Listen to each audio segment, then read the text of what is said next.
বিনীত গোয়েলকে সরিয়ে Kolkata police commissioner করা হলো ব্যারাকপুর পুলিশ কমিশনারেট প্রাক্তন পুলিশ কমিশনার মনোজ বর্মাকে।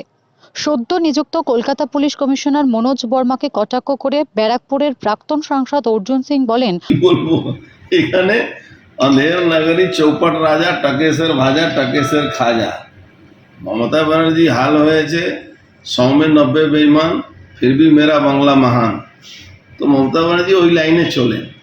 এই মনোজ বর্মা সিপিএম জমানা সিপিএম এর ব্লু আইট বয় ছিল। থানা থেকে অস্ত্র মালখানা থেকে অস্ত্র নিয়ে গিয়ে সিপিএম এর লোকগুলোকে দিয়ে তৃণমূল লোককে খুন করাতো। এই মনোজ বর্মা যে গন্ডগোল করাতো। তারপরে 2011-তে সরকার এলো, আসার পরে কম্পালসারি ভোটিংয়ে ছিল। তারপর 2019-এর ঘটনাতে বলছি, 2019-এ ভারতীয় জনতা পার্টি জেতার পরে এখানে যে দাঙ্গা লাগালো, মদন মিত্র অ্যান্ড কোম্পানি যে দাঙ্গা লাগালো, সেই দাঙ্গার মূল নাই কাকিনাড়া বাজারে দুটো ছেলে খুন হলো। এই খুন করালো, আমাদের 100 পার্টি অফিস দখল করালো পুলিশকে দিয়ে। এখানকার একজন নাম করা বিধায়কের যখন উনি 21-এ বিধায়ক হলেন, তার কি সম্পর্ক আছে এখানকার সবাই জানে। এবার 2019 থেকে এই 21-এর পরে যত এই এলাকা খুন হলো আমাদের যে বিজেপি কর্মীগুলো, তার মূল চক্রী তিনি। তো এনাকে গিফট দেওয়া হয়েছে। কিন্তু আমি শুধু একটাই আমার আবেগ বলুন, যে চিন্তা ভাবনা বলুন, কি জুনিয়র ডাক্তারদেরকে আমি বলবো খুব সাবধান থাকবেন। এই একজন মানে নাশকতা করার থেকে বড় নাশক।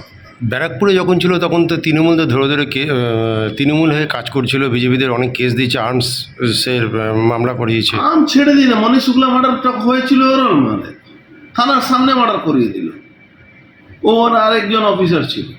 তো এরা গিফট পোস্টিং কি জন্য আমার জুনিয়র ডাক্তার বন্ধুরা ভাইরা কি করে এদের কথা শুনে নিল, এটা গিফট পোস্টিং হলো।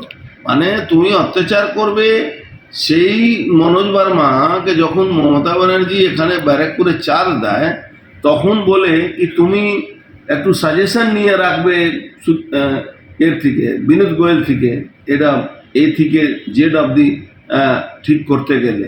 তো এখন তাকে সরিয়ে কত কাজ করেছে তৃণমূল হয়ে, কত ঝান্ডা নিয়ে ঘুরছে কি তৃণমূল হয়ে কি তাকে এই প্রাইজ পোস্টিং দেওয়া হলো বিনীত গোয়েলকে সরিয়ে। অন্য লোককে সরিয়ে দেওয়া হতো কোনো ব্যাপার নেই, অনেক পোস্টিং পেয়েছে, ও কম্পালসারি ওয়েটিংয়ে ছিল, তারপরে পোস্টিং পেয়েছে। ইভেন আমার উপরে যখন হামলা করিয়েছিল, যখন গুলি চালিয়েছিল, তখন এই লোকটা তো কিন্তু ভিডিও আছে। তো এই তো প্রাইজ পোস্টিং। আমরা পলিটিক্যাল লোক, আমরা লড়বো, আমরা বিজেপি কর্মী, আমরা লড়বো, আমাদের লড়া নিয়ে কোনো সমস্যা নেই। কিন্তু যারা সাধারণ আমার ছোট ভাই বোনরা যারা এই লড়াইটা লড়ছে, সামাজিক ব্যবস্থাটাকে নড়ে চড় দিয়েছে, সরকার হিলে গেছে, সেখানে এই লোকটাকে নিয়ে এসে তাদের আন্দোলন, তাদের উপরে দমন নীতি, যে লড়াইটা করেছে ওরা, যেভাবে তারা রিয়েক্ট করেছে, তার জন্য দমন নীতি ওদের উপরে একে দিয়ে রোড চালাবেন মমতা ব্যানার্জি। অস্বচ্ছ লোক কি পেল ডাক্তাররা আবার? ডাক্তাররা তো অস্বচ্ছ লোক আবার পেল। ডাক্তাররা অসুরক্ষিত থাকবে মমতা ব্যানার্জি যতদিন থাকবে, কেন মমতা ব্যানার্জির সিস্টেমটা পচে গেছে। আজকে সুপ্রিম কোর্টে অবজারভেশন আপনি দেখেছেন, বলেছে যারা চুক্তিভিত্তিক চাকরি করে তারা কি করে দায়িত্ব নেবে কারো সুরক্ষা। আর মহিলা সুরক্ষা, মহিলা আর পুরুষ এখন আলাদা কি আছে? যা যত মহিলা কাজ করবে তত পুরুষ কাজ করবে।